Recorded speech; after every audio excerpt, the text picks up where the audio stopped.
Three Grots in a Vox is intended for a mature audience. This means there will be crude language and discussions of adult themes, especially if we're talking about tactical marines or Gabriel Seth. Viewer discretion is not only advised but encouraged. All opinions are our own and often given for humorous purposes. Any advice is given largely for entertainment purposes and would probably be ignored. But if you do learn something useful, count it as a win. And 3, 2, 1. Tony! We actually starting then? Yeah, take it away. I hope John was recording for that. I am recording. Let's go. Oh, that's all right then. So we're going to do Codex Imperial Guard. Getting started or mastering? Well, getting started because... And we're not going to take the piss out of John for breaking his arm because we've just done that for the past 10 minutes and we decided we'd better get on with filming this thing. Which is why we're late filming that. Right, okay, so I've just got to adjust that a little bit. Unfortunately, we're not doing Codex Imperial Guard. And we're not doing Codex Imperial Guard. And we're not doing Codex Catachans.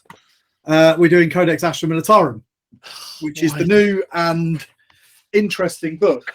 I appreciate the reasons why they name things all these stupid names, like Adeptus Astartes and stuff, and Astra Militarum, but it's the fucking Guard. It's the Guard. Everybody knows it's the Guard. The only one they haven't done that with is Space Marines, because I think if they actually renamed it, they call them Astartes everywhere, except on the book where it just says Codex Space Marines. Yeah. You know, and then you can understand it. So anyway, this is the one that come out of the box. That box, which if you watched the unboxing the other day, I had a little read through, and I've been going through this codex. Now, annoyingly, this is not yet on the app, which means that I can't redeem my code, which is why there were back nipples in the video. They're not going to do any of that until the full release of the codex.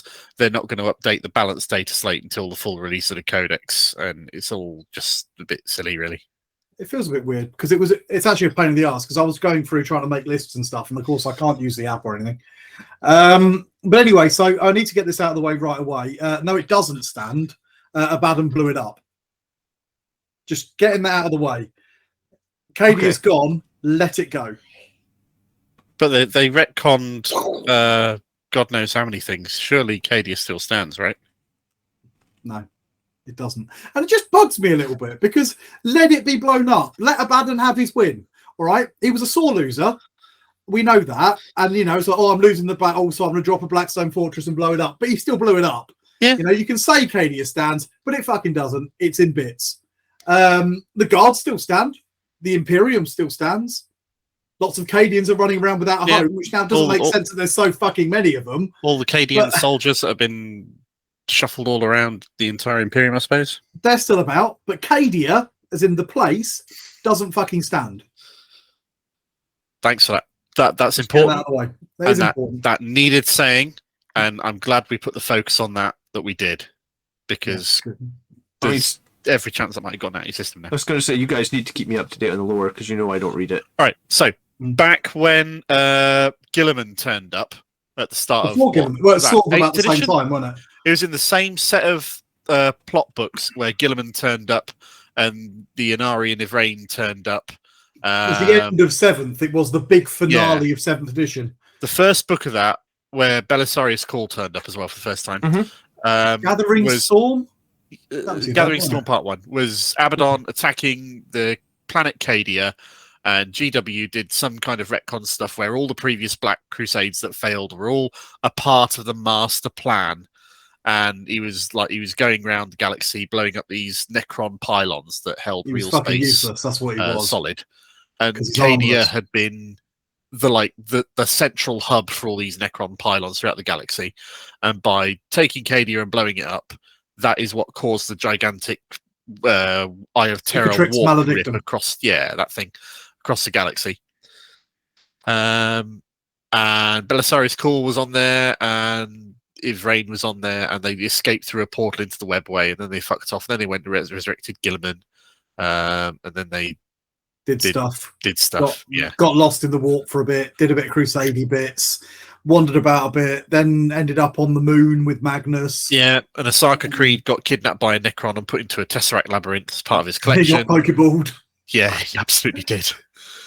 But bottom line, Abaddon sent his 13th Black Crusade to Cadia, couldn't blow it up, so dropped a huge blackstone fortress on the planet to just destroy it completely. And that did blow it up. Yeah. A Blackstone fortress is like a Space Hulk, right? No, they're a big War in Heaven relic space station, but they're huge. So from when the Necrontyr fought the Masters of the Eldar and the Orcs, the old ones, that's the War in Heaven, and it's a relic thing from that sort of era, designed to reinforce real space and the walls between real space and the warp, because psychics draw on the warp, and if the Necrontyr were able to seal real space, they could cut the Eldar and the old ones off from the power of the warp, and psychic powers, which is their primary weapon against the Necrontyr. Are the old ones still the Slan, or has that been retconned yet? I can't remember whether that's been retconned because it wasn't retconned. It was never explicitly mentioned in 40k. It was explicitly mentioned in 40k, It was but then mentioned that in was Warhammer we're talking. Fantasy. It was mentioned in 40k as well, but that's back in Rogue Trader. Okay, fine. But and we don't really count Rogue Trader as canon. You just sort of count second edition on, because the stuff in Rogue Trader was weird. Yeah. Either way, it wasn't really contradicted or stated or followed up on ever since, really. Ended up where it was. Anyway. Right. Okay. So Cadian doesn't stand. Now, we're going to do a bit of an overview of this. And you have to forgive me because I've literally had this for a couple of days at this point. So I've not had time to go really, really in depth. So this is a little bit more first impressions-y. We've got no data. Nobody's played any games really with it. There's a couple on YouTube, but certainly no tournaments or anything wrong with it. So this is a bit more gut feeling-y than I normally like to do. So I want to get that out of the way. So if you've spotted a great combo or I've got something wrong, read the disclaimer at the beginning of the video. These are our first impressions as fans and gamers, not as experts in competitive play for Astra Militarum. So, no. I haven't played Guard competitively since 4th edition. When I did with the Catachan army, which I fucking loved. Yeah, I was going to say I played a few games against them, and it felt like for the last couple of years, it's just been Lehman Russ spam. Like if you play Guard, they have like 80, like you said, toughness 3 models, and then like 8 Lehman Russes or something, right? Yeah. When Armour of Contempt, there was a list running around that I liked that had 11 Lemon Russ with 2 up armor and Armour of Contempt. Yeah. You not got any fancy beers tonight, Tony? No, I have to drink tea at the moment. Oh, okay. Yes. Which we did discuss before the video, but yeah. We did. Yeah, sorry. Anyway, fancy beers will return, don't worry. Fancy beers will return. I've got John's drugged up, so I can have alcohol. That's fine. Yeah, John's not allowed any because he's on drugs. I'm not allowed any because I'll pass out. And Mark's... And I'm fine because I've got a day off work tomorrow, so I'm on rum. No, you bastard. Right, anyway, let's get into this. Weaknesses then. So this is my initial feeling of the weaknesses of this codex, really, and this army as a whole. Your infantry is a bit fragile. It's all toughness 3 apart from Ogrin, which are a bit different. They've all got fuck all armor, really. The best you've got is your Kazakin and your stormtroopers with 4-ups. About as resilient as the average Eldar infantry. Yeah, and there's very few invulns across the board. You've got a few characters that will get one. There's a psychic power. There's a warlord trait or 2, but it's really quite limited. You're certainly not running around with units of them, which means that they are quite easy to kill, your infantry, that is. Your big toys, your super heavies and that, do cost a lot of points. And even things like that new Rogel Dawn tank, which is pretty cool. I still don't like the look of it because it looks like a chibi tank. The turret looks too big for the body. Once you start putting guns on it, that's over 300 points for a tank. That's not cheap. Toughness 8, though, right? These new toughness tanks. 9 on the Rogel Dawn. Oh, really? Okay, toughness 9. Yeah, Russ's are 8, and the new one is 9. Well, Did they bump up? They bump up Baneblade to be 9 as well, right? Yeah. Cool. Your psychic phase is fairly shit. You've really only got 1 psychic power that's good and 1 or 2 that are a bit situational. You're not going to be winning any psychic shenanigans with anybody. The only good thing is that your psychers are fairly cheap and your warp charges are fairly low. What is a good psychic power, or is that something you're going to go into? I'll come up to that later anyway. Yeah, I'll talk about that later. They're an expensive army to collect. Your individual units are very cheap in points. Your tanks are fairly cheap in points, which means that, you know, when you think your vehicles, your chimeras, your Taurox and stuff, they're still sort of like £30-40 each. even with your discounts, and they're only 60 to 85 points, it can be a very expensive army to collect. In a way, it's kind of like a horde army, but horde on their vehicles as well.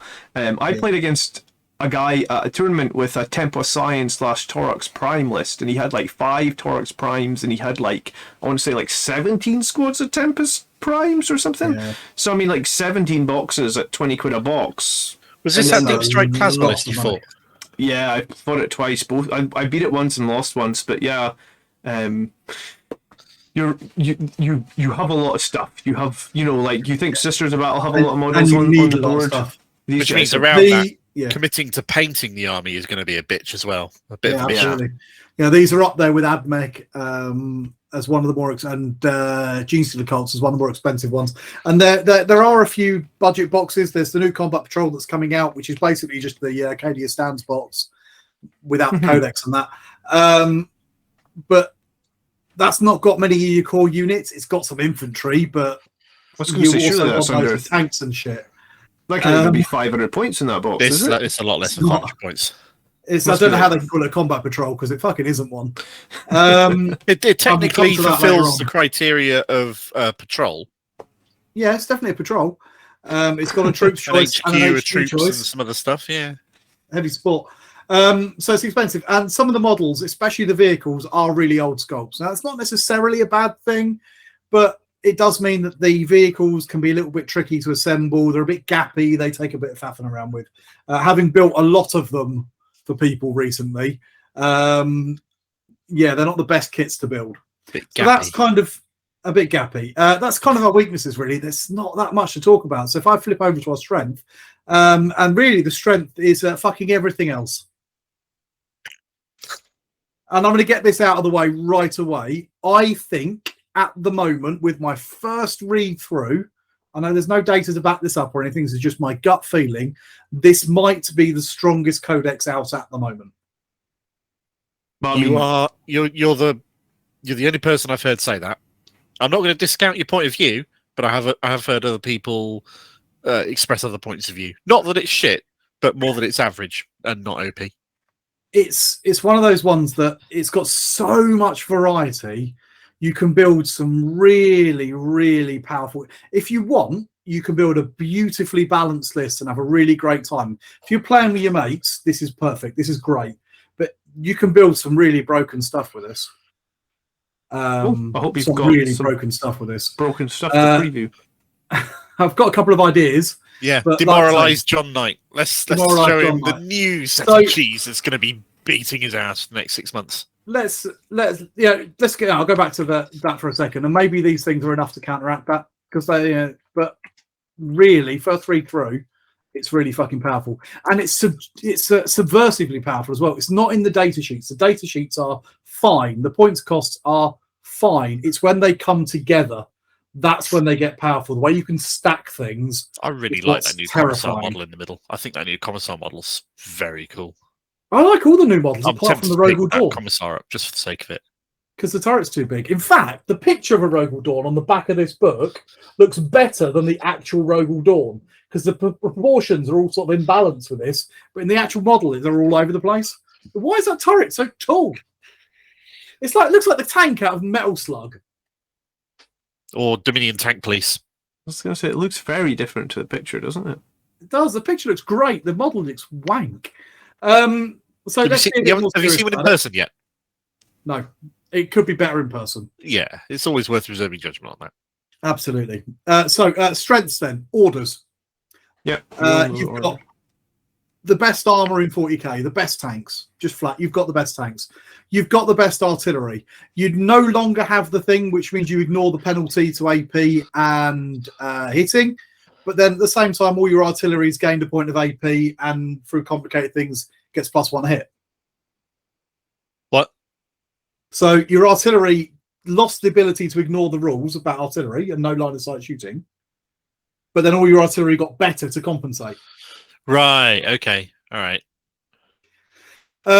Yes, because we're working on the assumption that everything in the balanced data slate about Guard is going to be removed because it absolutely must be. The Codex has been written since that balanced data slate, so it will be taken into account. It doesn't make sense. The big thing, we'll get to this later, is Born Soldiers. Born Soldiers is what was Hammer of the Emperor in that data slate. Right. If Hammer of the Emperor was still going to be in play, why the fuck would they write it separately as Born Soldiers? Hammer of the Emperor was the auto wound on sixes.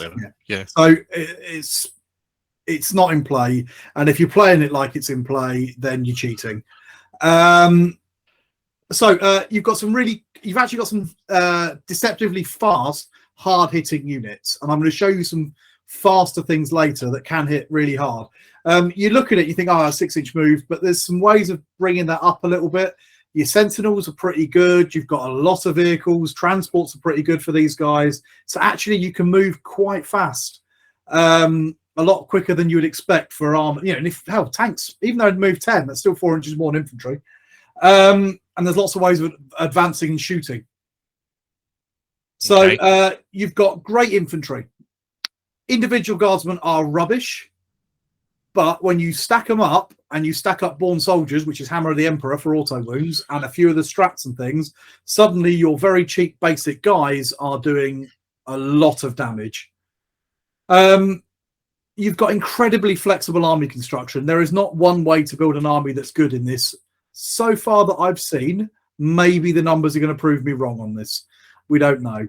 But looking at it, I can see a few different ways of taking your army that I think could be quite competitive, if that's what you want to do. And then plenty of ways to build it, which is just awesomely fun. And then orders. Yeah, I mean, orders are powerful. That's why that Tempest Scion list was so good, because it's like they're either re-rolling ones to hit, they're re-rolling ones to wound, they're advancing, they're double moving. Go for it, Mark. I want to ask a question of Tony, which is how many non-line of sight shooting units can you get if you want to max it out in a list?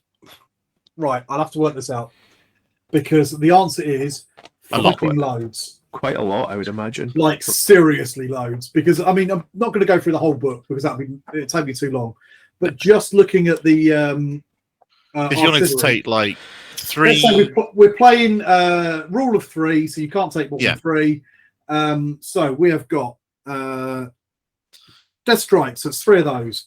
Wyverns. That's 3 of those. That's 6. Manticores. That's 3 of those. That's 9. Hydras. No, they're not. Basilisks. So about 12. Before I get to oh, hang on, ordnance batteries. I was going to say artillery platforms. Yeah, so ordnance batteries, they can take another 3 of those. So we're looking at 15, and I haven't got to things like mortars and shit. So we're talking like 1,000 to 1,500 points of your army potentially. If you wanted to, you could basically build your entire army around artillery and just have an artillery company, and then you could take some other bits to buff that. And then you can sit your whole army behind a building and blow everybody away. Make the rest of it cheap ass infantry to just flood the deployment zone so they can't do any charge you or anything. Yeah. You can do that. So the old leaf blower stuff, essentially. All right. If you like. And then you can there's other things you can do, like you can make it very easily that with an order that your whole army is infiltrators, so they can't deep strike within 12. Okay. Nice. I Great. mean, some people are saying this isn't that broken. I don't think it's broken. I just think it's really powerful. I think it's way more powerful than that Votan book that come through. That made me go, that's quite good. This made me go, shit. Right, so I'm going to go through this quite quick. Now, I'm going to start off with our doctrines. Now, doctrines, I quite like the way this works. Rather than picking your planet of origin like you used to, now you pick your doctrines. Now, if you don't pick any, you get Born Soldiers, which is like it's like kind of like a super doctrine. And it does 2 things, really. One, anybody within 6 inches of an officer gets to use the officer's leadership, which I think is very fluffy. But also, any unmodified 6 to hit auto wound. Melee and shooting for that, yeah? Yeah. Oh, you fucker. Sorry. Or my arm is spasming. Bear with me. Do you need a few moments? No, I'm fine. All right. Just there might be the odd F-bomb, sorry. That's all right. All right. We're not for kids. Yeah, No, we aren't. I mean, so other doctrines, you got a choice. So you take that Born Soldiers, which is really good. It's something that's got to be really good to beat auto wounding on 6s. And you can pick a couple. Now, there's loads of these, and I've just picked out a couple that I like the look of. When you say doctrines, do you mean you can only use these one turn in a game? Or No, are you no. talking like chapter tactics sort These of are analogs? regimental doctrines. These are kind of like your chapter tactic. These are the rules for your army. Right, okay, cool. So for your whole army, for the whole game, unless you've got something that does not have the regimental keyword, which is basically scions and some auxilia. So these are sub-faction bonuses. Cool. Yeah, except it's much more flexible because you can just pick 2. So you can pick a couple of these. I say ish because there's another one on here, which is Trophy Hunters, which is pretty good. If you attack a monster or vehicle, add 1 to the strength of your attack. But that takes up both of your doctrines. Okay. Cool. I don't know that I would ever take that, to be honest. Not when I can have some of these. So I picked out a few that I like the look of. Like I said, there's loads. They're all really good. These are just a couple. Armored Superiority, which means that Sentinels count as 3 models. Normal vehicles count as 5. Titanics count as 10 models. Pretty All cool. For objective purposes, I think that's quite powerful. Recon Operators, everything in your army gets a 6-inch pre-game move. As long as it's infantry, cavalry, or sentinels. Sorry, not everything in your army, it's just those 3. Brutal Strength is kind of how you sort of build the old Cassician list, but it's not quite the same thing. If you charge, you are charged, heroically intervene, etc., etc. You got +1 strength. But the more powerful, I think, is not to play on like Cassicians, because what it also means, you ignore penalties for moving and shooting heavy weapons. So this is great for moving around heavy weapon teams. Okay. Remember, everything in your army gets this, and you can take 2 of these. The last one I've highlighted here is Swift of the Wind, and this is a deceptively powerful one because it's +1 move for infantry and artillery, or +2 move for everything else, and +1 to charge.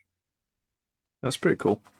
This combos quite nicely with some of the other things that we've got in here, like Armored Superiority, because that's going to speed your tanks up and get them onto objectives and things. So it's going to be a buff the whole game long, because Ninth is really about movement. It's not about sitting there and blowing everything up, generally.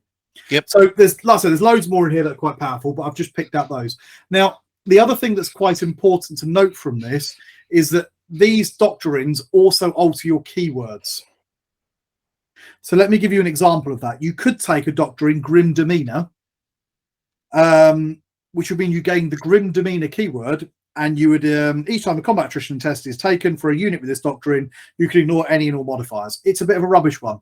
But Grim Demeanor is something that Death Corps come with, and you might use that if you want to build a Death Corps army, and it does have an impact on how stratagems might interact. Yeah, that figures.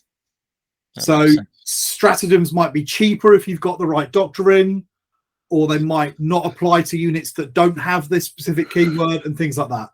It's quite important to sort of look through your strats and think, right, do I really want to use that strat? Because if I do, I'm going to have to take this keyword. Maybe do a nice little cross-reference list for all the things that will work if you pick this, and all the things that will work if you pick that. And it can get quite complicated, because you've got your sort of 4 pages of strats there. Great. Love it. Yeah, we all love more strats. I'm lying. So the doctrines are quite fun. They're quite flexible. So let's just quickly mention a couple of army special rules that they've got. The first one is turret weapons, which is basically anything that's in a turret. Everything that's in a turret gets +1 to hit. Yeah, that was previewed on Warhammer Community a while ago. It could also shoot out of melee, so it's much harder to tie these vehicles up in melee. Even if they're blast. Even if they're blast, but they get a -1 to hit, but that's counteracted by the +1 to hit. So they're shooting out of melee just on their standard ballistic skill. Yep. The second one just needs mentioning is Tempestus Scions. If you build a detachment that consists entirely of Tempestus Scions, then your basic Scions count as troops, not elites, because they are now officially elites choices. They are not troops anymore. Okay? Can I ask very quick on that turret weapons? If you were shooting a heavy weapon, would you still take the -1 to shoot the heavy weapon, or would that be superseded by this rule? What do you mean, sorry? Like if you're in combat with a heavy weapon, it's -1 to shoot, right? I'm pretty sure that wouldn't stack. It doesn't because stack. that rule is when you're using a heavy weapon to shoot into combat, into a unit. Oh, right, into combat, with. yes. So out with. Okay, makes sense. Sure. So it just means that they're harder to tie up in combat. Now, they are tied up in combat. Yeah. It's only the turret weapon that gets to fire. All the other guns on the Which tank is fair, because it's like raised above and rotating around. Just It's difficult to stop it shooting wherever the fuck it likes. Some grots go, meh, I'm going to stop your your lemon rust blowing something up over there. Unless they get teleported inside by a shock attack gun. Unless they get teleported inside by a shock attack gun. So Yeah, so Tempesta Scions, if you want to run them as troops, you've got to run a detachment that only consists of Tempesta Scions. They're lovely in the book. They've got a different colour. So everything's got this brownish colour until you get to Tempesta Scions that go kind of a nice, magenta. No, they're a nice pale green colour for the 3 data sheets you've got. Oh, that's right, because magenta's not a colour and doesn't really exist. Exactly. It is the imaginary colour that's halfway between red and blue. And in every single one of Tony's presentations. It is, because I love it. So let's keep rolling then. Oh, hello, broke it. Rolling. Let's talk about the orders. Now, the orders is the important part. Again, like the previous one, I've not pulled out all the orders. There's loads of them. They're really powerful. You're on the wrong screen. There we go. Orders are based on keywords, and that's not necessarily core. Core is a thing in this book, but it's a much more of a backseat than in other books. Most of your orders, strats, things like that are going to be based on keywords, such as platoon, which is kind of your line stuff, or squadron, which is your vehicle stuff. Right. Core is also in there, and there are a couple of interactions that will give bonuses to units that are this and core and things like that. Mm-hmm. They're issued during the command phase. So unlike the previous edition of Guard, they are only issued during the command phase now. Or if a unit disembarks. If you've got an officer inside a vehicle and he hops out, he can immediately issue an order. Okay. Which kind of breaks that sequence, but it's fun, it's fluffy. He's hopping out the transport like, you there over there, blow that up. But if you do that jumping out, they don't bounce, which I'll talk about later on. Each officer can issue one order, except for special characters and a couple of like higher ranking things, but generally one order per thing. Right. One order per officer. The target's got to be within 6 inches for infantry or 12 inches for vehicles. Vehicles and infantry have separate order trees. Okay. Your foot guy can't order your tanks to do stuff, and your tank guy can't order your foot people to do stuff. Fine. Okay. Now, this is where it gets interesting. If all Astra Militarum in your army, so it's like your whole army rule this, any unit within 6 inches of a unit that you have ordered will also be ordered. Cool. And that can bounce along your whole line. So what assumes something like Agent of the Inquisition and all that sort of stuff, that won't break that because they explicitly don't break army purity rules and so on. So you could take a knight as a free blade knight and still be able to do this. Yeah. Yeah. Okay. Cool. But this is quite handy because it means that you can issue one order. So you've only got one guy who can issue orders, and then that can spread across your whole line of infantry or your whole tank, as long as they're all within 6 inches of another unit. Yeah. Cool. Which is quite handy. A unit can only be affected by one order at a time. I didn't write this on there, but it can be important. It's affected by the last order it was issued. Okay. So this means that, let's say you want to bounce, you can issue 2 orders, or you've got a couple of different things, and you want to bounce one across your whole line, and then you want to issue a specific unit with another order. So everybody's going to be doing this thing except you doing something else. You need to make sure that you do it in the right order. So you order everyone to do the thing, and then you issue that one unit to do this different thing. All right. This bouncing of orders, is that you may effect, or is it a you must effect? It's a may. Okay, cool. All right. Okay, so I know it sounds a bit complicated, but in practice, reading it through, I think you'd probably get the hang of this quite quickly. What would be more funny is if you had a dice roll, like a 1 in 6 chance, the Chinese whispers of passing orders along. One of them got corrupted, and you got a different order. It's like, do this, do this, do this, do this. I thought you said do this. Really powerful. This is really powerful. They used to have some sort of like, I guess it was like a communication thing they could give. Yeah, you got Voxcasters. Yeah, Voxcasters. They still got them? I'll mention those later on. They do exist, but they don't really have that much of an effect anymore. Okay. If you've got 2 units with the Voxcaster, so like the guy issuing it and the guy receiving it, this works, but for 24 inches instead of 6. Mm-hmm. That makes sense. So, but other than that, everything else works exactly the same. It just extends that reach, but only if both the target and you have got a Voxcaster. Okay. All right. Which might come up. Yeah. So, but not if they've got Grots in that Vox. No. So the orders are split into 3 camps. Yes. Now, the first ones are your regimental orders. Now, these are your standard line infantry orders. And I've not gone through all of them. There's a whole page of these. And I've picked out a couple, though, that I think can be quite powerful. So the first one is Take Aim. And that's +1 to hit and +1 AP. Right. -1 AP, if you know what I mean. Yeah. That's great because you've got your whole regimental is going to be your infantry, your whole infantry battle line, with heavy weapons, everything. Suddenly, all gain +1 to hit and hitting on 3s and an extra pip of AP. Your whole army potentially. Good. Suppression fire. Your whole unit's got to target one enemy unit now. You can't split at all. But if you get 5 or more hits on that unit, that target is suppressed and suffers -1 to hit in melee and in shooting next turn. All right. And the last one is move. Now, move is, I think, not quite as powerful as it once was, but it is still very powerful if you're trying to move a lot of stuff quickly. It means you also advance 6 inches and you've got +2 inches to your move base. Okay. So that means that you're going to be moving 14 inches for your standard infantry squads. Okay. Cool. Very good. That's pretty good. The next set of orders you've got are your Perfectus. Now, this is what your commissars can issue. And these are all pretty much fucking great. I really struggled to get this down to 5 ones. I think there's only 6. They're incredible. Forwards for the Emperor means you count the stationary, even if you've moved, fell back, or advanced, which does hang on link with this one. But you can't be under the effect of more than one order at a time.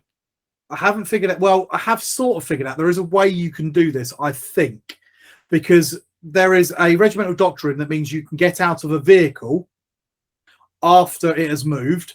And because of that rule I said earlier on, when you get out of a vehicle, you can move and you can issue an order, which would mean then that you could issue the order to move to your whole army. Your squads could all move in the movement phase.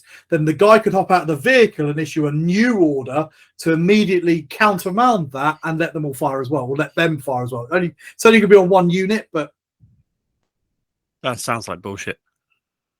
But I can't see why it wouldn't work. Duty and honor, which gives you advance or fall back and shoot and do actions. Get back in the fight, fall back and shoot or charge. At all costs, that unit gets OBSEC. Cool. And the last one, remain vigilant. Now, this is, I think, really powerful. Reinforcements cannot set up within 12 inches and you overwatch on 5s. Remember, you can bounce this to your whole army. Suddenly, nobody can deep strike within 12 inches of any of your stuff. And if they charge you, you're overwatching them on 5s. That's pretty cool. And it's already quite situational. So how many orders does, let's say, a commissar know by default? He knows all of them. Oh, he knows all of them. Okay. But you can issue one. Yeah. But it gives you a lot of flexibility, I guess.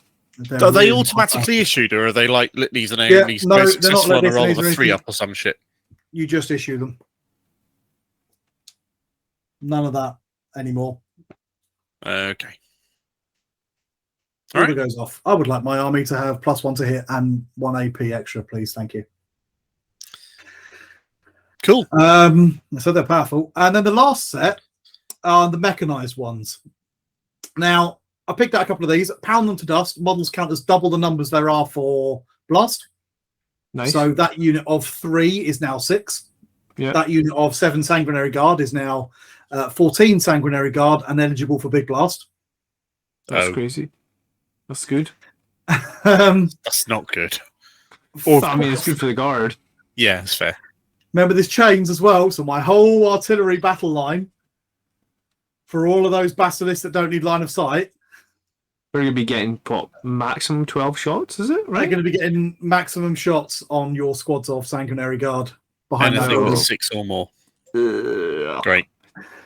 Yeah, this is strong. Okay, cool. Yeah, full throttle, +2 inch move, and counter stationary if advanced, which I think again is really powerful, especially when you combine it with things like making it count as more models. Yeah. And just to get things into position, things like that. Gunners kill on sight, reroll 1s to hit. Right. And shock and awe, give that unit OBSEC, which does mean that you can bounce this along and give all of your chimeras OBSEC or all of your lemon rust tanks OBSEC. Yeah, and they could also count as it's 5 or 10. 5 you models. said. No, well, it'll be 5, wouldn't it? Yeah. Yeah, it'll be 5. Now, it's important to note that you can't give these mechanized orders, I should have written this on here, to super heavy tanks. Good. Unless you're the new Lord Solar, or you Right. take a tank ace trait on a super heavy, which means that now it can order other super heavies. Great. Okay. And how much does it cost a tank ace? Like, it's not expensive. They're fairly expensive, but it depends on. You're talking multiple super heavies at that point, so yeah. So to give the one that will let you do that, that's Vaunted Praetorian.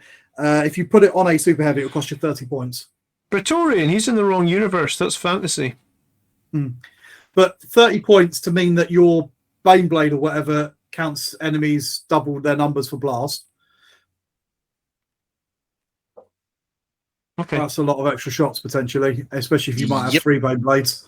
I know it's a big chunk of your army, but mad. Okay, so that's your mechanized orders. So that's your 3 sets of orders.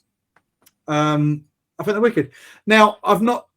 One thing they do fall down on, I think, and again, maybe there's some complex things that I've missed here, because you've got your standard relics and warlord traits, your regen, CP, a few combat weapons, but who the fuck's going to give a combat relic to a guardsman? They're okay, but it's a toughness 3, strength 3 guardsman. Yep. Wow, you get extra hits. This sort of stuff. And the warlord traits are fairly similar. So the warlord traits, the relics, are not amazing, but they're all right. So I've picked out a couple that I think are quite good. The Finial of the Nemradesh, which is a relic you can put on a banner. So like their regimental banner, which you're going to want to take anyway because they're great and they're very cheap. Ignore all modifiers to hit rolls, and no ignore wounds rolls will work. So everything within 6. Are there any riders on it? Any keyword riders? Everything within 6. Great. Okay. That's really, really powerful because you can put it on things. I just want to double check because I know it's all infantry, but I'm not sure if it's counts as tanks as well. But that's still really, really powerful for things like killing Abaddon. Oh, gotcha. And this sort of thing. So where is it? Here we go. Oh, sorry, it's Astra Militarum Codex. It's only really on your infantry and your guns and this sort of stuff. It's not your tanks. Okay. Still nice because your heavy weapons can be super las cannons doing super damage, extra high AP. My favourite warlord trait that I've picked out of them, like I say, none of them are that exciting, but I quite like Old Grudges. That's again a 6-inch aura of +1 to wound, shooting and melee. +1 to wound in shooting is really powerful. I'm taking that's going to be core though, right? So it's going to be less powerful. I will just double check that. It's still +1 to wound rather than +1 strength. +1 to wound is inherently more powerful. Platoon or battle tank squadron. Oh, well, okay. Then it's really good. So it's not going to work on artillery. No. But it doesn't matter because Lehman Russes are going to wreck with it, Phil. Yeah. Yeah. And then psychic powers. There's a few that are a bit situational, but the one that I think is probably hands down far and above the best is Night Shroud. And it's a warp charge 6, or if you want to cast it on a Titanic unit, it's a warp charge 11. But you can pick the target after you've rolled. Yeah, that's you roll for it. It's like, well, I got a 12. I'll stick it on my Baneblade. Oh, I got a 7. I'll stick it on a Lemon Russ or a Rogel Dawn, which Rogel Dawns are fine for doing this too, even though they are much more powerful. And that gives you transhuman hitiology. You can only be hit on a 1 to 3. Sorry, nice. On a 4, 5, or 6. Yes. Trans Hitman. Trans Hitman. I like that. You never heard that before? No. So that's that. I think that's a pretty powerful psychic power because you can take some cheap psychers and just run around sticking that on powerful units, or your tank commander because you don't want to blow it up. Very true. Yeah, I think they're quite powerful. So we keep rolling. Tank cases. We talked about these a little bit earlier, and these are your kind of paid for points upgrades that you can get. No longer cost a CP. Okay. They cost a bit more for super heavies, but can go on any battle tank, not necessarily a character one or anything like that. I've picked out a couple of these. Vaunted Praetorium, which is the one we mentioned earlier, can issue orders, which normally only your tank commanders can do. All right. But it can only go on a Rogel Dawn or Do they have different costs based on whether it's for a normal tank or a Titanic tank? So they cost more, basically, if you put them on Titanic. Yeah, it's fair. Often a lot more. Right, so, but it means they can issue orders. It also means they can issue orders to themselves, which is really powerful on a Titanic unit because you doesn't mean you need multiple Titanics. Doesn't mean you need multiple. You can just do it to himself. Whereas normally, like your tank commanders can't issue orders to themselves. I want to get a Bane Blade. Knight of Piety, which gives you a 5-up invuln and a 5-up shrug versus mortals. Nice. Always useful. Mechanical Pat Rat, which is transhuman. Now, a lot of people start to get a bit bent out of shape about the idea of transhuman on a tank. And yeah, okay, I can understand railguns and that.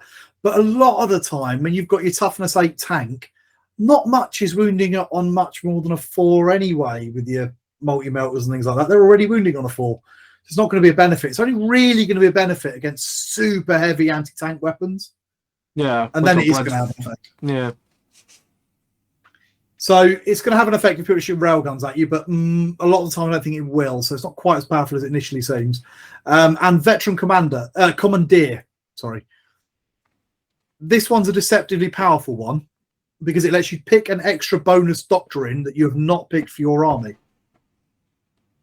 Or just that tank, or just that tank. For the tank ace, yeah. For the tank ace, it gets an extra one, which I'm going to come to later on because there's some clever interactions you can do with that to give that tank a little bit of a bonus. I wonder if Fellblade's back in stock yet. How much is a Fellblade these days? Same as a Falcon.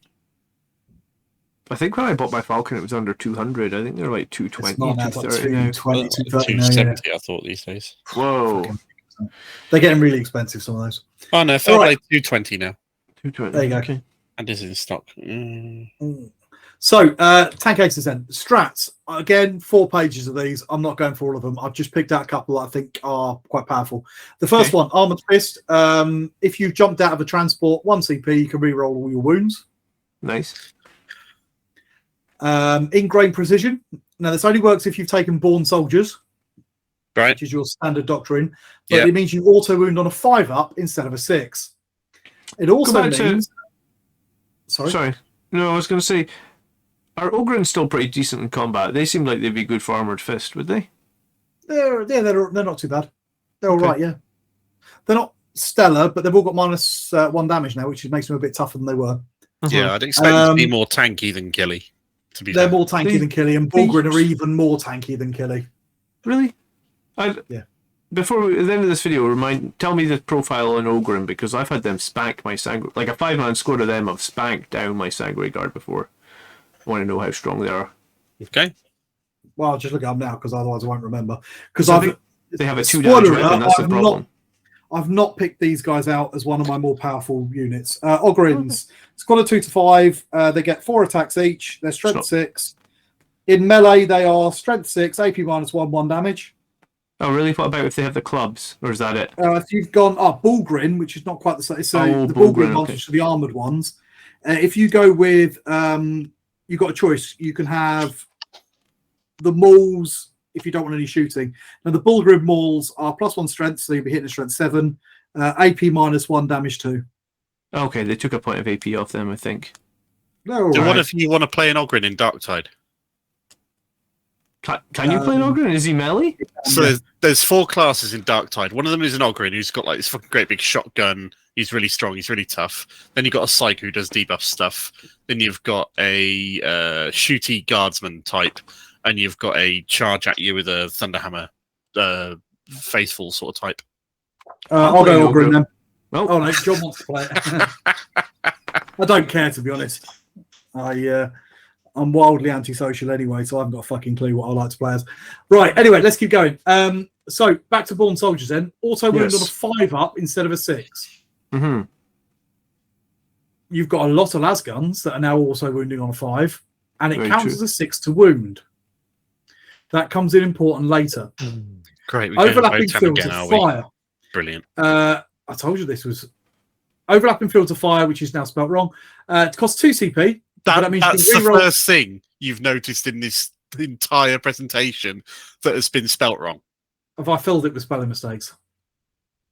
I've had a bad day. Just keep going. Keep going. Uh, I didn't want to race this because I'd go crazy, but please just keep going. Reroll wounds of 1, and a wound roll of 6 gains AP -1. Mm-hmm. So that does tie in then with ingrained precision, which means that all of your 5-ups count as 6 and give you an extra point of AP. Nice. Orbital interference, 2 CP, but prevents a unit from coming in from reserve for a turn. Oh wow, okay. It's expensive, but if they were planning on dropping something down, scoring points, now you can only use it on turns 2 and 3. Mm-hmm. Which is the only turns that you can normally bring a unit that starts from reserves. Yeah. So it means that you can't force a unit to automatically be destroyed, which was my initial thought. But it still could be incredibly powerful. Hold on. Oh, no, once per battle. Right, yeah, sorry. Okay, cool. Yeah, get you. Fainting so Strike. If you don't use it in turn 2... You can use it in turn 3 and force a unit to deploy in turn 4. Which means that if your opponent doesn't use it for turn 2, you've kind of got to bring it in turn 2. Otherwise, you're risking them using it in turn 3 and killing you anyway. No, it won't kill you. It won't kill you. It'll when, be the same. When does stratagem have to be used? I imagine when they set up. When they set them up. I think it's a reinforcement step, I think. Of the turn or the start of the battle? Or turn. Could you do it on a unit? And do you do it at the start of the battle round or the start of the player turn? Hang on, you don't bring in reinforcements till the end of the movement phase. So bring it would in have to be reinforcements then. at the end of the movement phase. Yeah. Use this stratagem as part of the reinforcement step of your opponent's movement phase. If an officer of the fleet model from your army is on the battlefield, so you've got to have an officer of the fleet guy. It is the first or second battle round. You can select one of your opponent's strategic reserve reinforcement units. That unit cannot arrive on the battlefield this phase for any reason. At the start of that reinforcement phase, did you say? Yes. Okay, cool. So they're like, it's my reinforcement phase. I'm going to bring down. No. That unit you can't bring down.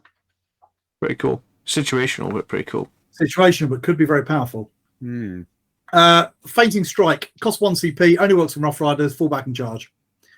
That's really powerful because Rough Riders only gain all their bonuses when they charge. Okay, fair enough. Overcharged las cells, and this only works on hotshot las guns, so that's your scions and your Kazakin. But wound rolls of 6 do an additional mortal wound. Please tell me that's capped. At 6. Okay, it's capped at 6. So but it does stack with ingrained precision and overlapping fields of fire. I was going to say, I think it sucks that a lot of the other armies have the ability to do 6 mortal wounds almost guaranteed for 1 CP. It is a bit bullshit. And Marines don't have anything like that. But even when you've run out of mortal wounds, you're still auto wounding on AP -3. If you we did get a ray of hope. We did get a ray of hope in the MetaWatch article today, though, John. I did see the article. I didn't watch the whole video. Did you watch watching the video is worth it. It's worth it.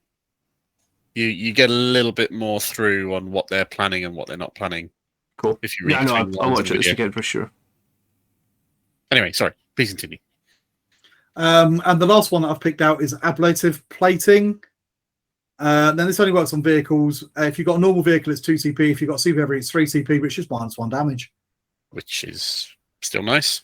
Still nice. I thought that's a nice little strat. There's 2 pages of these. Some of them are really good, but a lot of them can be very situational, which I don't mind so much. I don't mind situational strats. It's just loads of really powerful ones.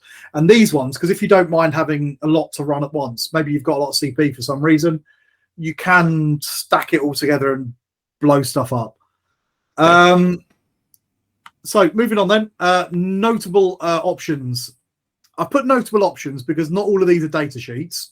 Mm-hmm. And I normally do like my top combos and things like that. And I haven't done that this time because, in all honesty, because I've not had enough time to really build them out. So this is more things that have struck me as particularly powerful rather than other things. So the first one is the Lord Solar Leontus, or everyone's going to call it Leonidas.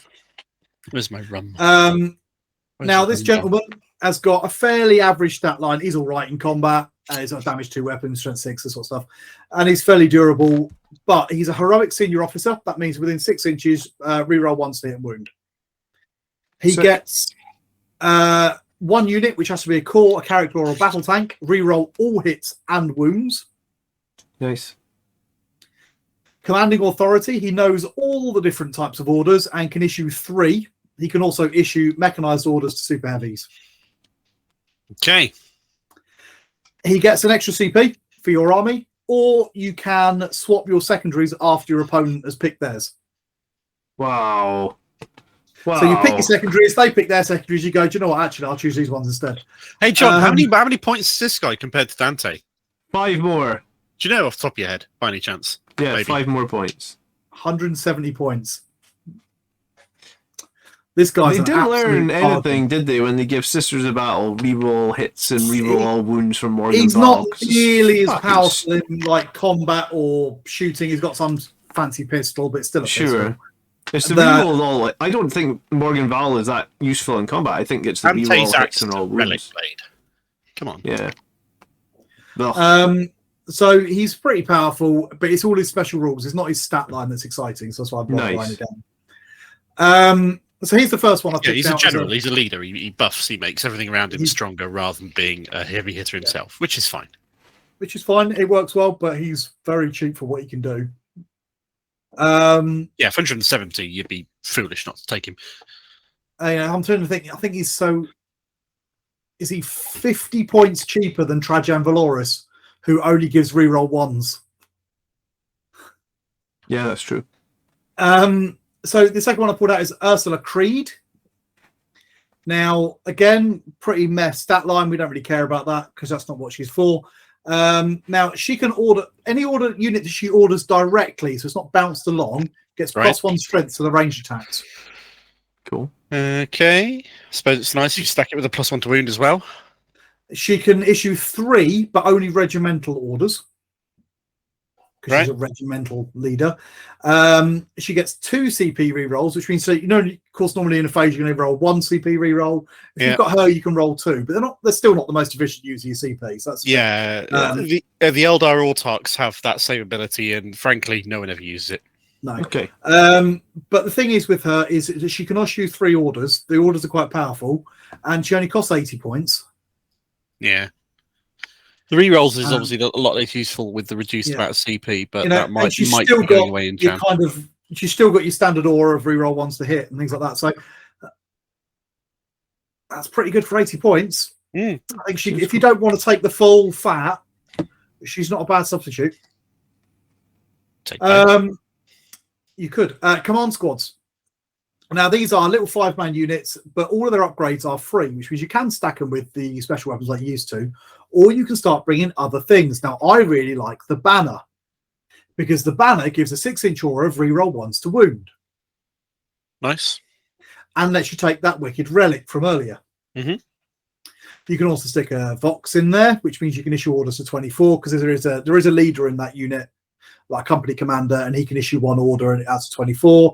And you can stick a medipack in there for a 5-up shrug. It only costs 50 points for the unit. Is it only the unit gets 5-up shrug? Yeah. Okay. So you can stick heavy weapons in there. And the clever thing about that is if you stick a heavy weapon in there, the unit still has character protection. Oh, wow. Okay, cool. Great. So you can use that to hide a heavy weapon, if you like. And that heavy weapon would benefit from the banner and ignore wound caps. Is a command squad core? I think it is. If it's a character, I'd be surprised if it had core. I might be wrong on that. Maybe it won't affect itself. Now we're talking about it. Faction. Keywords: infantry, regimental, command squad. So let me just double check. Okay. The other bit. So I just want to double check if that will affect it or not. The book's actually quite well laid out for one of these books, which I think is quite good. So they've put all the Crusade at the back of the book, which I think seems quite sensible. Yeah, they've started doing that trend, which is very good. So it won't get the benefit of the special relic one. Okay. Because it's not core. Because it's not core. Right. But it's going to give it to all his mates. Fair enough. That sounds cool. It's still not bad for 50 points, I think. Oh, yeah, absolutely. Let's roll on. Kazakin. Kazakin are like stormtroopers. They don't get deep strike, but instead they get to pick an extra doctrine. They're You pretty spelled cool, aren't doctrine they? correctly in this one. Yep. Which is pretty powerful. And their hotshot las guns are 24-inch range, strength 3, AP -2. Remember, they have got born soldiers if you want that, so you're wounding. So you're auto wounding, and they've got AP -2. They're just Tempestus Scions.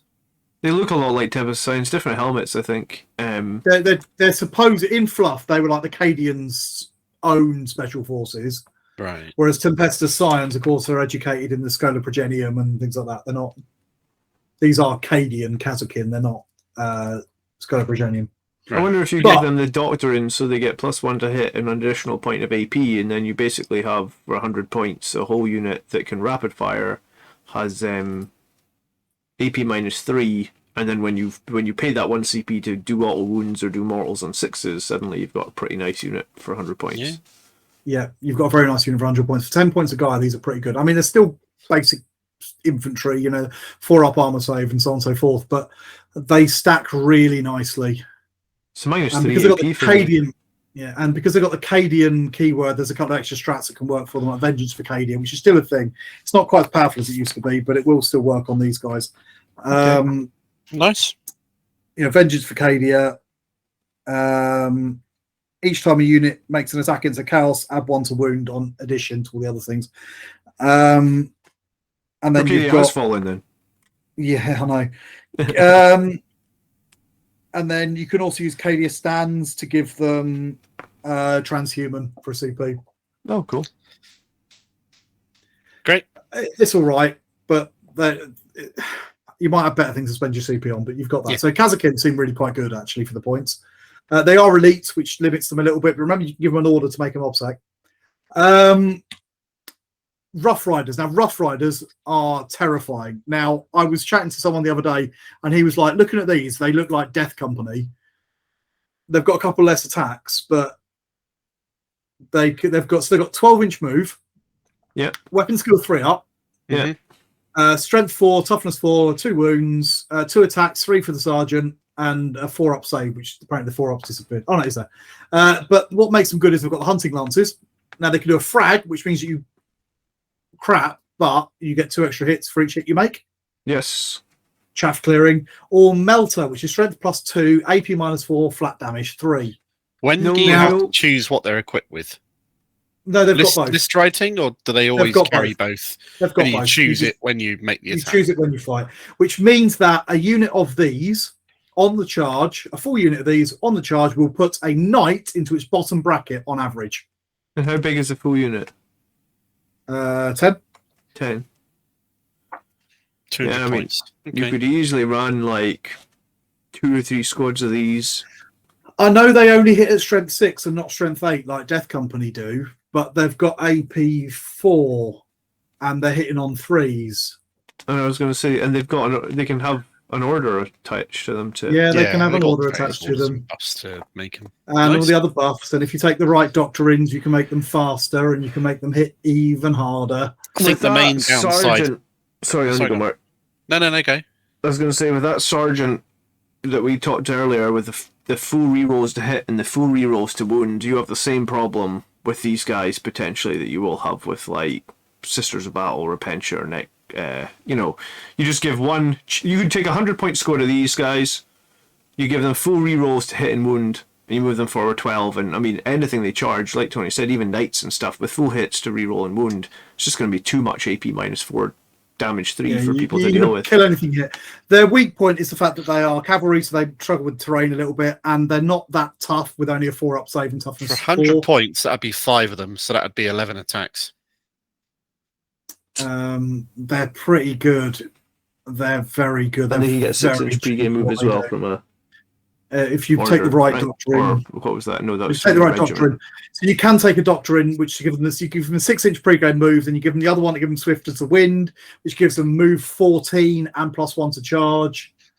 So they start 6 inches forward, and then they've got a 14-inch move and +1 to charge. These guys look a lot like Kislev Riders, don't they? Are they based on the Kislev Riders from Fantasy, or is this? No, they're based on Attila. So they're both sort of Hun-ish kind of looks, aren't they? Okay. Yeah.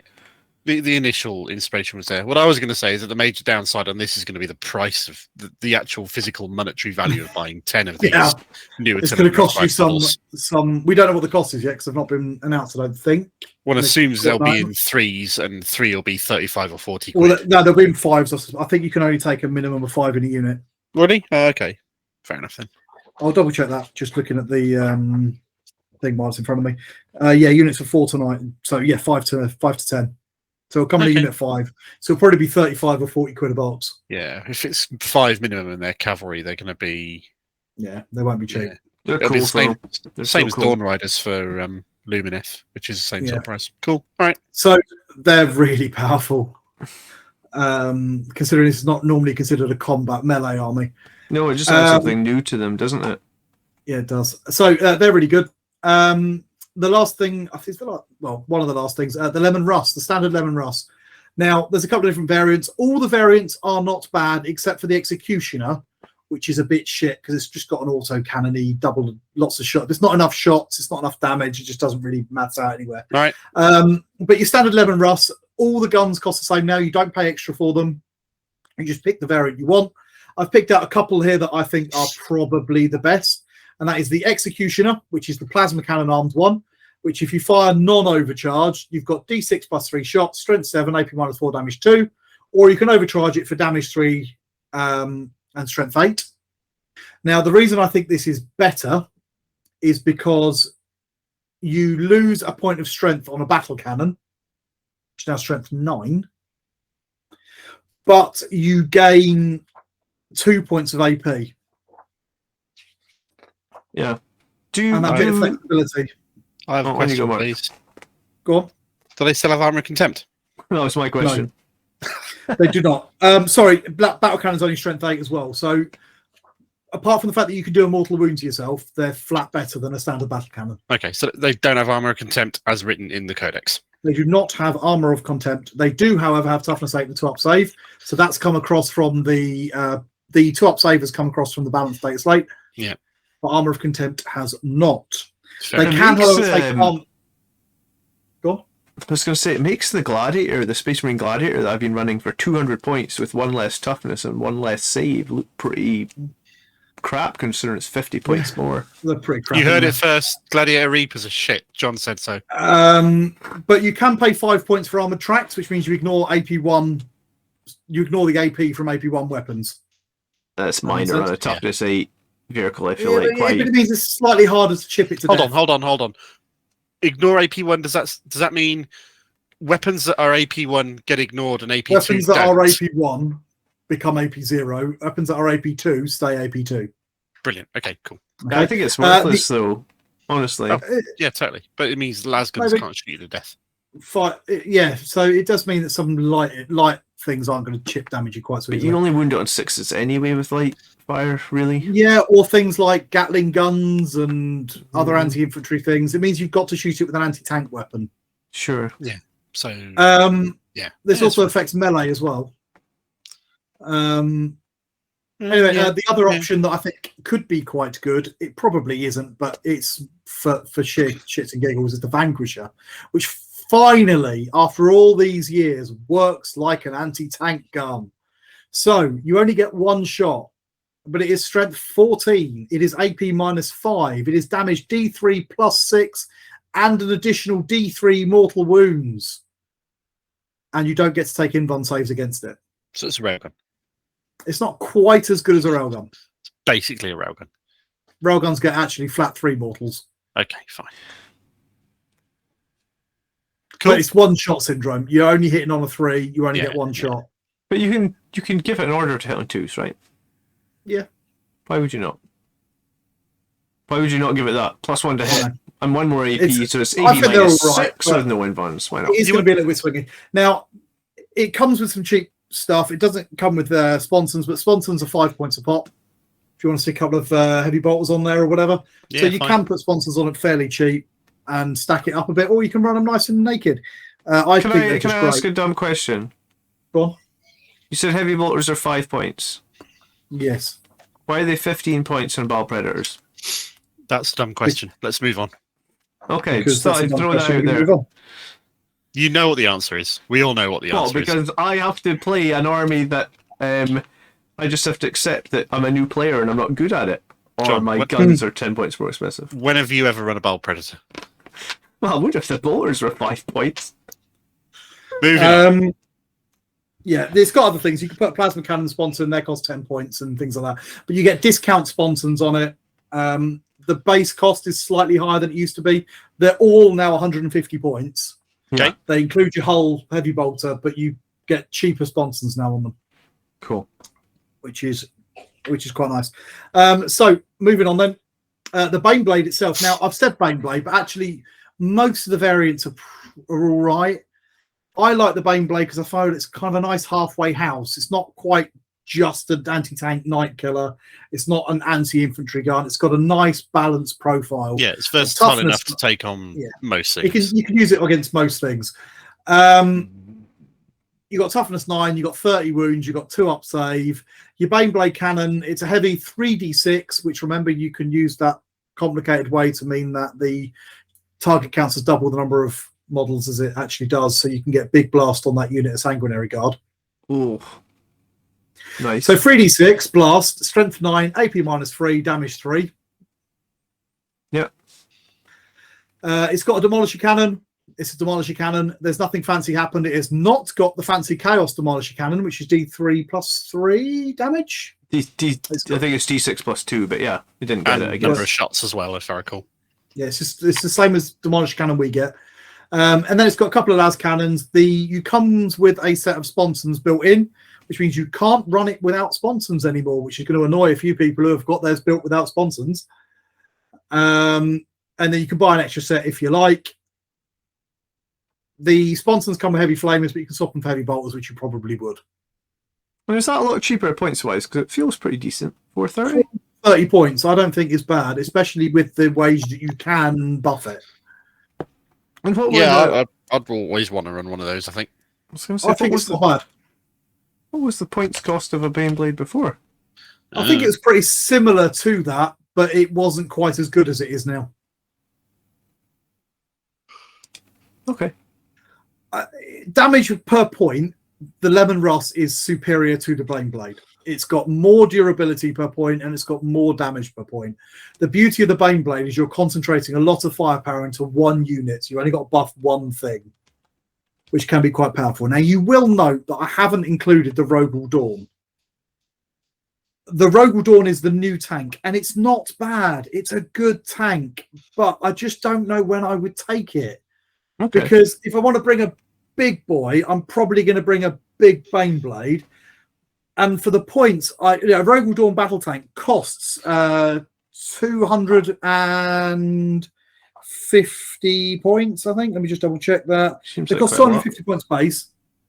If you bring the big gun on it, it's got this oppressor cannon, which is D6 + 3 shots at strength 10 and damage 4. That's nice. 40k has always been a game that's rewarded extremes. So you go to the extreme of bringing as many cheap Russes as you can, or you go to the extreme of bringing the big expensive one. You don't tend to go for the middle of the road option. It's a very middle of the road thing. It's very tough because it's toughness 9. It's got 17 wounds, which is an important number. Yes, that is important actually. So it can be obscured.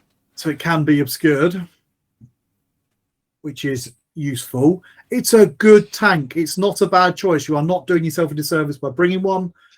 But I do think, because I do think you're better off bringing a couple of Russes for that kind of points. Okay. Because you can bring a couple of those Russes with the plasma cannons and just do more damage. Okay. And the other thing with the Rogal Dawn, the twin battle cannon is flat not as good as the oppressor cannon. It just isn't as good. Which is sad because it looks cool, but you don't want 2d6 shots.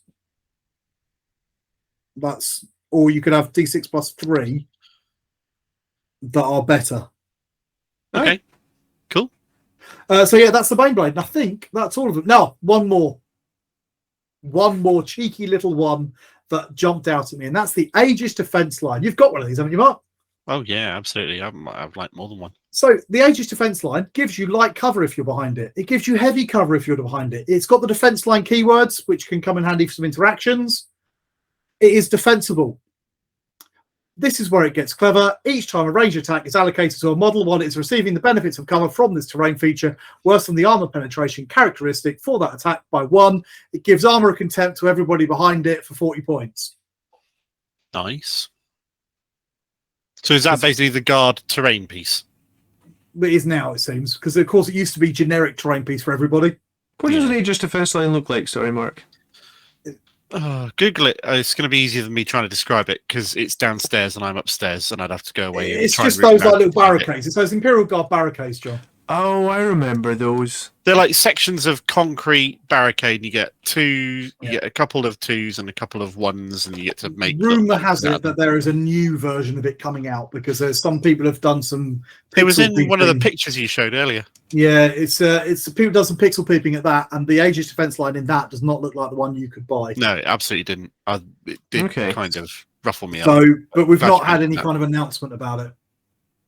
But anyway, so for 40 points to give those guys Armour of Contempt. That guy with the stubber in the picture on the left there, he looks fucking. Ugh. You know, that's just to give them Armour of Contempt, is it, Tony? It's to give them light cover, so +1 to their save, heavy cover, so -1 to hit. Defense line, which means, like, I guess when you get charged, you can improve your Overwatch, or you can improve your combat. You know, like, it does a lot. And that's 40 points, I think, is spectacular. Yeah, Mark, cool. That picture's from. Which one? It's Caves of Ice, I think. It's one of the Caiaphas Cain novels. That's Jurgen, his aide. Oh, that's Jurgen. That's Jurgen. So that's so gruesome. I have only just within the last like 2 or 3 weeks started Caiaphas Cain. All of the people I know who've read it have gone on about how good it is to me over the years. Of yeah, fine. He's some commissar, whatever. And I got an Audible credit, and I just got the first Caiaphas Cain, or Caiaphas Cain as they call it in the Audible book, and it's fucking brilliant. And my wife's really enjoying listening to it as well. It might probably be my favourite. It's really funny, and the guy doing the reading of it sounds... It's fantastic, isn't he? So good. So I've had these since... I bought the first one just as a single paperback years and years ago, but they've started over the last year or so, Audible releasing them, and they are just so funny. But anyway, so that's one of the covers. Excellent. Okay. Okay, so I think that's wicked. Now, moving on then. Normally, when we do these things, we all write a army list, and in this case, we have not all written an army list because Mark and John haven't got the book, and also because, as of speaking at the moment, it's not in Army Builders or Battle Scribes or even the app. You can't put the code into the app at the moment; it will not work. So, because of that, I've not done my usual thing and made a 1,000-point starter list, and I'm sorry for that.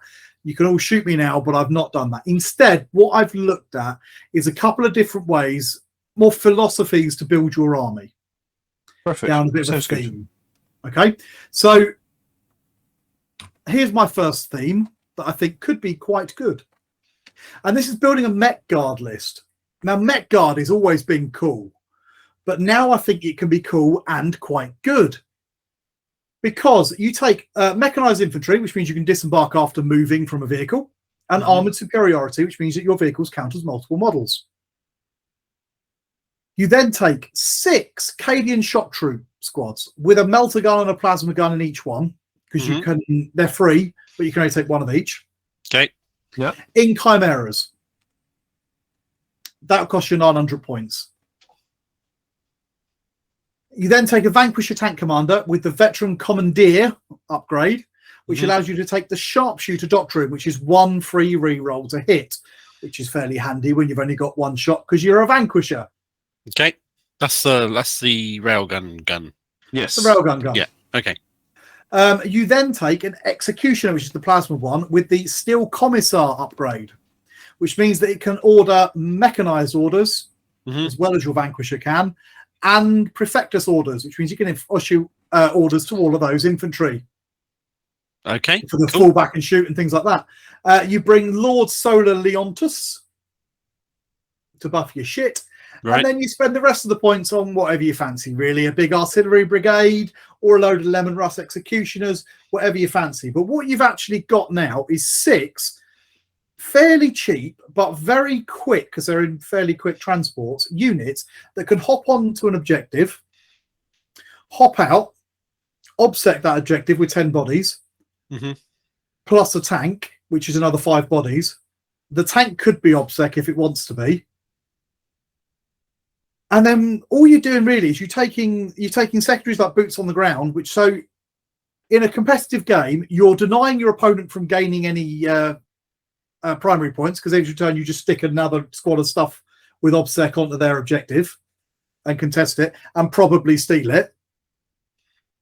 And you're picking up secondary points and primary points as well. And you don't care if they kill your unit of shock troops, because who gives a shit? They're like 60 points a unit. Yeah. So this is a list that's wins on the points. You're just trying to get primary secondary points out of this. And then you've got a few tanks and things like that to actually try and kill something or anything that could be a threat to your mass hordes of. So that's what you're doing. You just each turn just running forward and nicking objectives and making sure that your opponent cannot score. This is kind of the Necron approach, but faster. Okay. I think this could be quite powerful. You are spending a lot of money on transports, but they're fairly tough transports, which with orders can be obsec transports. True. This kind of feels to me that you want to be practicing a lot of the same philosophies that you do against Eldar to be trying to fight Guard. You don't want to let the Guard get the first strike off against you. You want to be able to kill tanks, and you want to be able to kill light infantry. I think this could be quite a cheeky way of playing it. And snipers could be worthwhile. Snipers could be very worthwhile. You want to kill the order-giving things. Potentially. Depending on what the order-giving things are. Because, of course, if it's a command squad, you can't sniper them because there's 5 of them. They're just going to pick that dude with the las gun. If it's a tank, it's a tank. Eliminators have got that frag sniper option, though. They do. Maybe there'll be a use for it somewhere. So, yeah, I don't know. Like I say, I'm just spitballing here, but this leaves you quite a few points to be bringing a decent few executioners or a bit of arty, because you remember Lord Solar can issue orders to that artillery, maybe? Yeah. Which is quite chunky. So the second way I thought you might want to consider building your army is the classic armoured company. Now, I want to build this because I think it will look wicked. Now, you take armoured superiority again. Yes, I know it's spelled wrong. And Swift of the Wind. Or you could take Sharpshooter, depending on what you want to do. Swift of the Wind can make your army faster to get on objectives quicker. Sharpshooter is going to come in handy later on. And you just run a Spearhead. And you take a Vanquisher tank commander with a Veteran Commandeer if you took Swift of the Wind. Or just don't bother to save your points if you took Sharpshooter. That gives you your reroll you want for your Vanquisher cannon. You can take a couple of heavy bolts on it as well if you want. And then you just run 11 Russes. I mean, it'll kill everything, I guess. Well, also, because of the orders, you can have 11... It'll either steamroller you or die horribly. One of the two, It's 11 obsec 11 Russes that each count as 5 models. It's like a knight's list. Now they can shoot out of combat, which is pretty tasty. But can shoot out of combat. You can sprinkle some Vanquishers in there if you want to make sure that nobody else is bringing anything big and scary. Or you just bring loads of those executioners and blow everything up. Guard Armoured Company tank list like this versus a Knights and Armigers list. That'd be amusing. Yeah, that would be. I'm not saying that this is going to be wicked. This is going to be an absolute gatekeeper list, though, because... That's exactly what it sounds like, yeah. Either you're going to beat it, or it's going to absolutely steamroll you. One of the two. Because 11 toughness 8, 2 up save, tanks. 13 wounds. 13 wounds a pop. That can all shoot out of combat. That have all got decent guns on them. I've sprinkled a load of heavy bolters in there in case you thought you'd be safe by running a load of infantry. You know, each one of these things has got, what, 6 heavy bolter shots? And that's ignoring the fact that all the guns have got blast. Yeah. Cool. I think it's pretty brutal. Straightforward, but I think it could be quite fun. And then the last one that I've called this one Get Off My Lawn. Okay. It's a bit more complex than the others, but you make sure you bring the classic Born Soldiers, just take the standard doctrine, and you bring Ursula Creed because she's cheap and she gives you those +1 strength orders. You then bring a Castellan, Now, he's going to bring some more orders if you need them, but really he's there to be a caddy for old grudges, giving you +1 to wound in a radius around him. You then bring a command squad for your third option for HQ choices. And that with the fancy banner, meaning that you ignore wound caps and modifiers and you get reroll 1s to wound. So you've got reroll 1s to hit, reroll 1s to wound, +1 to wound. Born Soldiers means you're wounding automatically on a 6. I haven't yet started playing with the stratagems. And then you bring 3 units of 10 Kazakin with whatever bonus doctrines you feel could be the most tasty. Yeah. A commissar, meaning you can fall back and shoot. Or give those horrible Perfectus orders, but of course then you've got the interaction, you can have one order. But really it's to fall back and shoot. And then you bring a couple of Aegis defense lines. So you just line up all your Kazakin with all +1, auto wounding on 6s, strength 4, AP -2 or 3, depending on how you gear them up. Rapid firing, because you can first rank fire, second rank fire is still a thing. And all of that costs you about 600 points. Nice. And I think it will more or less kill, because you can use the strat as well if you want to be wounding on 5s, remember, for auto wounding. I don't think there's much you're not going to be able to kill with that.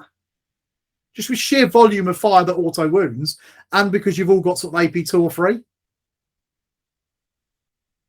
And because you've got an Aegis defense line, you've all got 3 up armor saves with Armour of Contempt. Cheers, Tony. Thank you. And you've still got 1,400 points to bring a shit ton of artillery or big guns. Or maybe if you feel like it's some Ogrins or Bullgrins if you want someone to charge around. Yeah, or it'll be Rough Riders I'd take in that regard. Rough Riders. For mobile counter charge, but yeah. I think that's a fair... I mean, that's wicked. 600 points. Excellent. Yeah, I think that's pretty scary. How would you counter it? Line of sight, I guess. Depends if they bring a shit ton of artillery with them, doesn't it? Well, yeah, if they do that, then you've got problems, right? You can't hide from it. You can't approach it. And they're all pretty tough to kill, really. You can't reliably really reserves against it, because if you reserves to try and jump in and charge, then they can they're going to play the strat to give... Or they're going to play the order. Delay it, yeah. Mm-hmm. Well, they can play the order to mean that you can't deep strike within 12. And anybody was within 12 and wanted to charge would be overwatched on 5s. And because they're in the defense line, they can all set to defend. Yeah.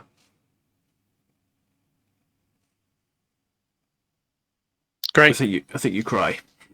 There has got to be ways of killing this. I think it's just mass fire, because they're only toughness 3, so they're not actually that tough. They've just got good armor saves. Yeah. So bolt fire against them will be productive. Because who cares about Armour Contempt against no AP shots? Charging from out of line of sight is going to reduce a lot of the incoming damage you're going to take. If you can manage that, depending on how clever they are with their Aegis defense lines. Now, the thing that really is going to scupper this list, actually, I think, is the terrain setup. Because Aegis defense lines are fortifications, you can't deploy them within a couple of inches of other bits of terrain. 3 inches, yeah. 3 inches. So if the terrain is not favourable to setting up their defense lines... Yeah, which means it's hard to take multiple defense lines, I guess. Which is exactly the same reason why you don't see the Eldar webway portals taken in the majority of lists. Because they're just too big. Yeah, you can't rely on the terrain permitting you to play them. So I think this is one of those things that's going to be awful if you're playing a friendly game with your mate. But I don't think you'd see, to be honest, I don't think you'd see either of these two in a sort of competitive tournament environment. I think you might see something along the lines of this Met Guard, though. Yeah, the Met Guard seems maybe not as severe, not as extreme as this, but I do think that there are legs in kind of a Met Guard points denial kind of list. It's going to be weak against no prisoners, but you're not scoring primaries against it. No. Okay, cool.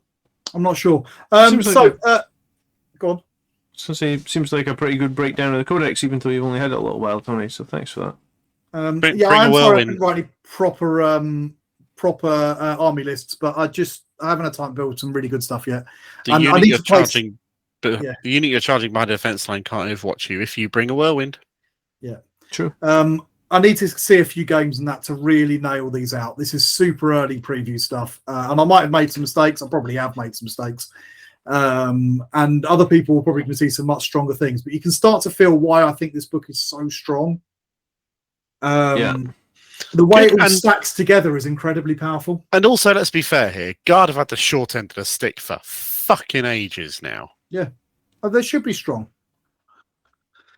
Strong is good, broken's not good. And I think there's a couple of things that could do with a bit of FAQing. Some of the way these things stack, I'm not that happy with.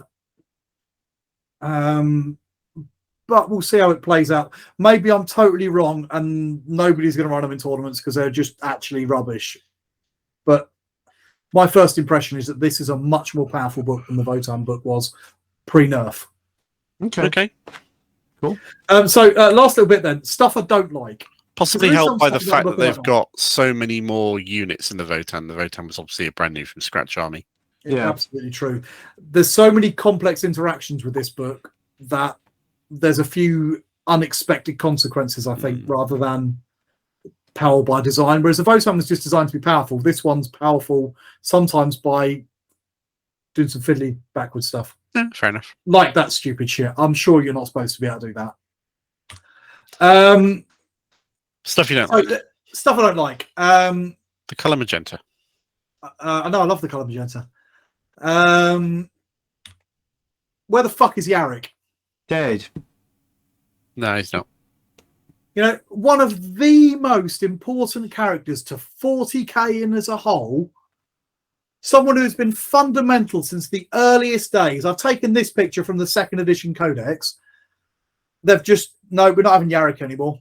For no apparent reason. What the fuck? We've got none of the classic characters apart from Strachan, and even he didn't come until 3rd or 4th edition. And I just think that's sad. Why? I know there's some logical reasons where they get old and whatever, but Yarrick was only being alive anyway because Gazkol wouldn't let him die. I just feel if any of you don't know who Yarrick is or haven't seen it, there's an episode of Hammer of Bolter which focuses on Yarrick, called Old Baelai, which is the Orc's nickname for Commissary Yarrick. And if you can watch it, go and watch it because it's fucking brilliant. It was, I don't know if it still is, free to watch on Warhammer Community. I have no idea. They made that episode free for everybody. It's like a teaser. I showed that to some of my students the other day and they were like, this guy is fucking awesome. Oh, yeah. Because it's viewed through the eyes of the Orcs who have bigged him up to be this massive Orc-killing psychopathic warrior who can't be beaten. And because the Orcs believe it, that also makes it real as well. Which is fantastic. They're treating him as... he's the Orcs version of Chuck Norris, basically. Yeah. He's absolutely brilliant. And because they believe it so strongly that he is a match for Gazkol, that makes him a match for Gazkol. Even though he really shouldn't be. Even though he really shouldn't be, which is fantastic. And by killing off Yarrick, I'm using Yarrick as an example, but by killing off all the old characters, they've killed off a lot of the soul. The new ones are fine. They've got cool sculpts, but they've got no background to them. They've got no depth to the characters yet. Maybe in 10 years they will do. Off the back of Yarrick not being included in the Codex, a lot of people have speculated that he's dead. And Warhammer Community put out an article a few weeks ago going, oh, Yarrick, is he dead? We don't know. We'll have to see. There is a whole big thing here. This, I don't know if you can see it, in Gloria Yarrica, which kind of implies, as you read it through, that he is dead. But it's one of those left room because maybe he's not. Maybe he's just missing. Yeah. And this sort of shit. Because then if the cynic in me is thinking, right, well, they thought they'll get rid of him because they did, but they've left that open. So if they really want, they can bring him back. Fine. But yeah, I feel like they've killed a lot of the soul from that. And to carry on with that sort of theme, why are Catachans shit now? Because they don't exist really as an army anymore. They say you can build them out of those doctrines, but you can't. Not really. Not as an army. Instead, what you've got is a couple of special characters, which is random in the ones you've got. Sly's still here, which is fine. And then you've got Sergeant Harker, which is an ancient model, and he's a bit rubbish. and Strachan, who's actually pretty good for a commander for 80 points or whatever. But your standard Cassian jungle fighters are now bye-bye strength 4. We liked you, but we don't get you anymore because now you're just basic guardsmen. But you can only take special weapons, and they're only allowed to be flamers. Isn't that a metal gun on that picture there? Yep. Yeah. Okay, just Yeah. check. If you've got lots of heavy weapons, special weapons, or command squads, or in fact your entire Kassashan army, you're not allowed to run it anymore. You can say that I've built them out of these other different regimental doctrines, and I can say that they're Kassashans, but you just have to treat them as proxies for standard guardsmen. Okay, fine. What the fuck? You know, They've been massively invested in catacans up in it's not so much just. I do appreciate other people have been. People have been. People's whole armies now are proxies, which I just think is not that cool. You know, and going further than that, regiments of the Imperial Guard, the regiments are gone, really. Did you have that lovely Valhallan, beautifully built army? No. You've got standard guardsmen. We might give you a little bit of a nice doctrine if you pick on it, and it might be a little bit like you would like to have for your Valhallans, but you can't run Valhallans anymore. Or your Mordians? No, you don't get those. Talons? Fuck off. If you want anything that's not Cadians, fuck off. This is the Cadian book now. Guard are Cadians. Cadians are Guard. Everything else is just you want some fancy old fun stuff, isn't it? Right. You know, look at this page. This is the old regiments of the Imperial Guard. It's one of the old codexes. There is not a single model on this page that is now a valid model for 40k. All right. Why do you think they've done that? Well, there's a couple of reasons I think, but I'm speculating. It's a lot easier to maintain one range of models. So if they just decide, fuck it, everything's going to be a Cadian model, and we call them. And if you look at the new sculpts, they're a bit more modern military than they used to be. You know, people are holding at low ready poses and things like that. There's a bit of a whiff now of kind of US Army about them, which didn't used to be there. But they've tried to just go, right, Imperial Guard are modern military. And they've just lent heavily into that one because it must cost a lot of money maintaining all these different metal, plastic, blah, blah, blah, different kits, things like that. And it simplifies the range hugely. And then what they can do is every now and again, if people get funny about it, they can release a special made to order that have been with some of the metal regiments, box set of some metal soldiers or whatever. Because a lot of these are out of production anyway, apart from the Cassashans, which is why they're kind of my poster boy for this. And it's got to be easier for them to maintain. And I suspect that new people coming into the hobby only want the ones that look like proper hardcore soldiers anyway. And the slightly older, goofier models, you know, I want everybody to look like Arnold Schwarzenegger and wear a bandana, isn't cool anymore, or isn't what is currently what people are thought of as wanting.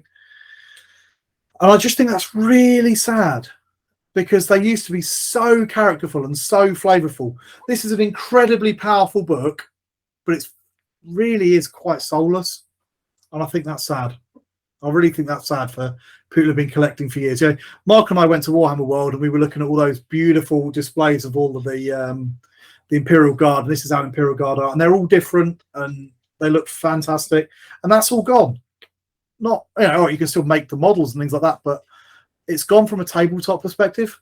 Oh, I've got the day for when we're going to be good to go next, by the way.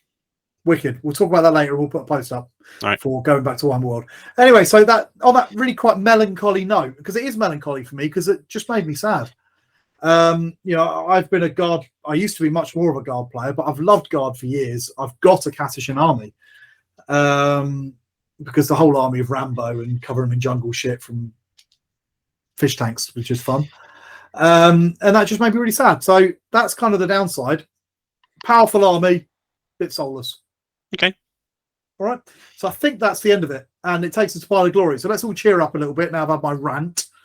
And check out the Pile of Glory. That was an impressive rant. I was trying to work out how to interrupt you without offending you too badly, but you didn't go on for too long, so I didn't have to. Yeah.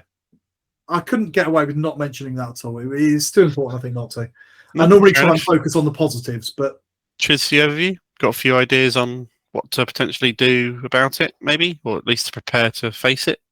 Go on then. Have you got some good ideas then? Because I wouldn't say they were good ideas, just ideas. They're the things I mentioned throughout the video. Make sure you're prepared to deal with vehicles. Make sure you're prepared to deal with toughness 3 hordes. Potentially look at bringing eliminators with sniper rifles rather than fusils. Maybe. Could be a way to pop some characters. If you cripple the things that give the orders, then you cripple a lot of what that army has to offer. True. The thing is, from a melee army perspective, they are very tough, but they can only overwatch once. And I think that is something you need to bear in mind. Yeah. They can only overwatch once. They are very powerful, but if you get stuck in with plenty of chainswords, running a load of thunderhammers, I think might be a mistake. Yeah.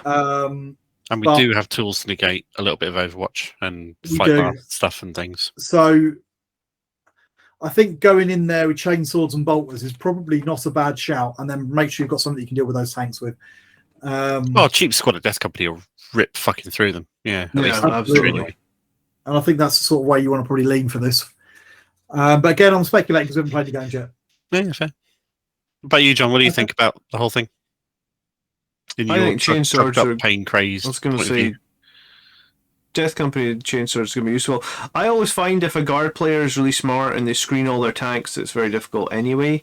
It seems like now the tanks have more tricks, I guess you could say. So, yeah, no, you know, like the sort of cannon that can buffs.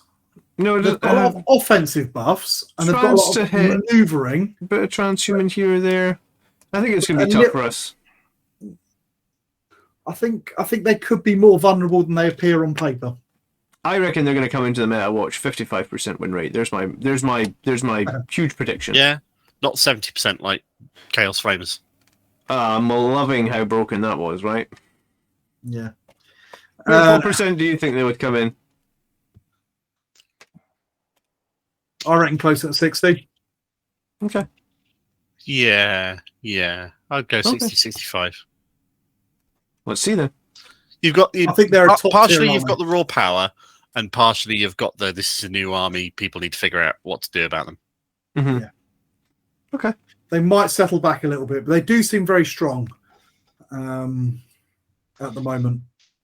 It'll be interesting to see what World Eaters bring to the table, because Workshop have a history this edition of bringing out codices in pairs, which seem designed to counter each other.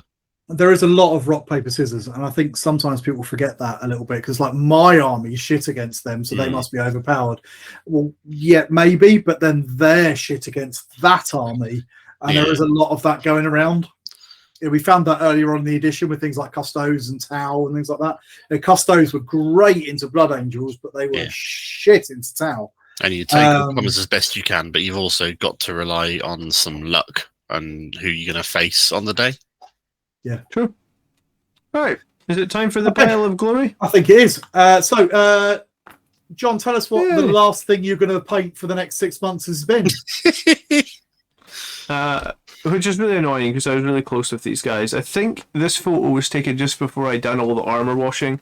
Mm-hmm. So I just was probably going to wash the helmets. I was going to recess wash all the red. Then I was just going to probably put transfers on them, and these guys were going to be... recess wash. I was going to wash all the metallics as well with like null oil. Incursors. Yeah. This is actually my first fully painted squad of incursors with the beak helmets. I have three squads that were in progress. But yeah, I mean, I guess I'm not doing any painting for 6 months, or 3 months at least, probably.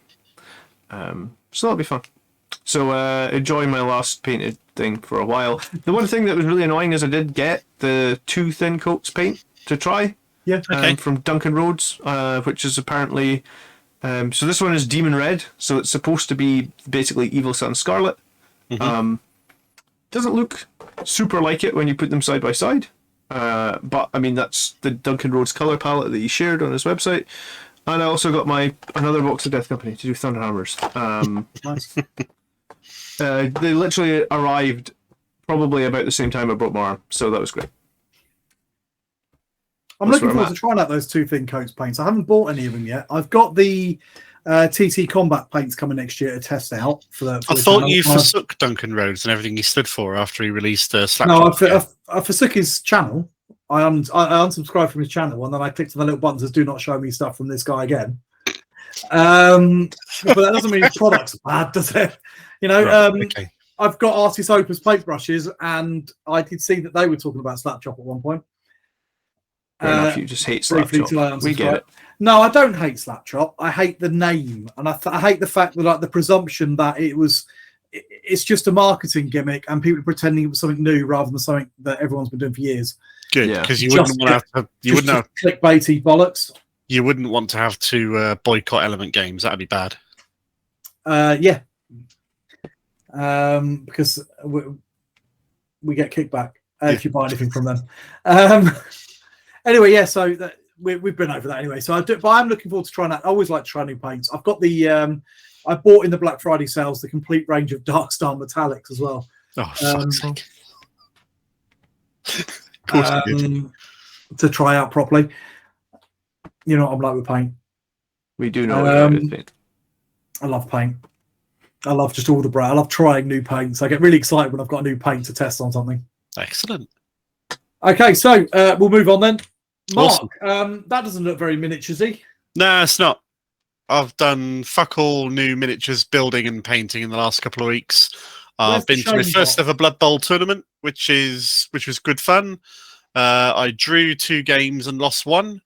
I did some proper elven bullshit in all of those games, and it was great, and I enjoyed it, and I'm going to another one on Saturday. So that'll be even more crazy bullshit. Then I got a PS5, and I played some PS5 Spider-Man because it runs with ray tracing and looks really, really cool. And then Warcraft Dragonflight came out on Tuesday, so I've been playing a bit of that. And yeah, that's me. I've done fuck all hobby in a while. The last hobby I did was finish painting that Blood Bowl team. That was weeks ago. Yeah, I know. What? I don't know what else to say. Yeah, fair enough. Yeah. I'm on a downturn at the moment. Was that the art from 2016? What? Was that the 2016 Blood Bowl art? Box art, yeah, probably. It's a nice piece of atmospheric art that is very sort of Blood Bowl-y tournament, and I didn't take any pictures of the actual games themselves going on because I was too busy playing. Fair enough. So, yeah. And is that your sideboard and plant? No, absolutely not. I'm not taking any pictures of my house and sharing them on the internet because my house looks like a shit tip. So does mine. That's why the camera's aimed slightly up at the moment. That's fair enough. Cool. So yeah, okay, there we go. I've been doing non-miniature stuff for a few weeks, except gaming, and I'm enjoying it, so I don't care. Fair enough. It's all about that finding fun, isn't it? And I think that's important. Sometimes we get a little bit too worried about making sure. I've noticed I go in cycles with my hobbies. I'll like focus and obsess over this for a few months, and then get a little burnt out on it and drop it and go and focus and obsess on something else for a little while and do that, and just it'll come and it'll go and it will come back around again. I do that as well with things I'm painting as well, and I'll just get fed up with painting a certain style or a certain thing, and I'll switch it out. I know what my next obsession is going to be because Final Fantasy VII Remake Intergrade for the PS5 got delivered today. Nice. Oh, great! Oh, I love that game. I've not played Final Fantasy VII Remake because I wanted to wait until I could play it on something that would do it justice. Because my PC is about 4 or 5 years old at this point. The graphics engine wouldn't do it really, really well. But I'm really looking to running it really nicely on 4K HDR ray tracing stuff. Oh, yeah, I quite fancy giving that a go. I loved Final Fantasy VII when I used to start on the PlayStation. So. Yeah, it's one of the best games. It's not my favourite. I preferred 8. I agree. Although I also preferred 6 and Chrono Trigger to 8. I did like 6. 6 was good. The only thing I didn't like about 6 was the fact that one of your party could just randomly up and leave. And that just annoyed the shit out of me at the time. I remember save scumming because I was like, I'm not having that. Great It's giving too much pressure. But other than that, it was fantastic. Okay, so last slide then is mine. And mine's not looking much better than yours, to be honest. Elephant in the room first. So there is something behind all the blue squiggles, but I'm not allowed to show it. Because the person who owns it has said, do not show it because it will spoil the fun. I think I know what they are. So I've spent ages working on something, but I'm not allowed to show anybody. So ignoring that for a minute and looking at the top section, you can see I've got a little bit further with the Blood Angel Terminators. I started doing those power weapons and shields on stream the other night, and a little bit further with the Laser Destroyer, which I'm looking forward to playing, actually. And then you can also see in the corner there that I have built my Necromantic Blood Bowl team. Nice. And there's a little bit of a turret you can see because I've done a little bit more on those. Tony, check your Discord. I won't be able to deny or thing me anyway. Just say yes or no. I'm not going to say anything. I can see what you've written. I'm not going to say anything, Mark. Fine.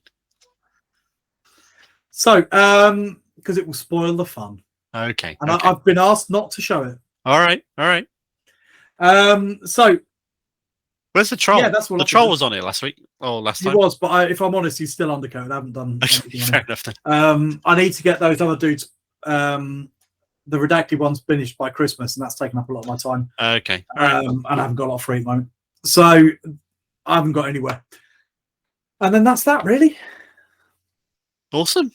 I was going to say, so my pile of shame is going to be a fucking real pile of shame for the next 6 months. It's just going to be that one picture of the Death Company. Dude, you'll be set. You'll be like, I don't have to waste any time building things that are going to be useless when 10th edition rolls around by the time your arm gets better. Yeah. And we've already established that I don't think Thunderhammers are the best choice in the Guardsman anyway. True. So maybe you can play with all those like hundreds of weirdly armed Death Company you've got kicking around. Yeah, that's true. Maybe you could take it easy and play a couple of games of Tempest or pick up some Blood Bowl or. I was going to say, like use those Reavers. Reavers, that's a thing, huh? I do have some gorgeously painted Reavers. Okay. Well, thank you for watching this week, guys. Yeah, always a pleasure. If you enjoy what we're doing, consider dropping us a like and subscribe if you don't already. If you really like what we're doing, if we get some value out of it or we make you laugh or chuckle, do consider following us and subscribing on Patreon because it helps us out and supports us with keeping all this stuff in new material to look at and review. And it's really cool of you. Thank you. Yeah, cheers, everybody. I promise I'll be less ranty in the next one. Well, it's what goes around comes around. I'm chill, you're ranty. Go figure. I'm chill about the game. Okay. I just get ranty about fluffy things or hobby. All sorts anyway, of crap. Find the Thanks fun. very much, everybody. Subscribe responsibly, and we'll see you on the next one. Peace. Good night.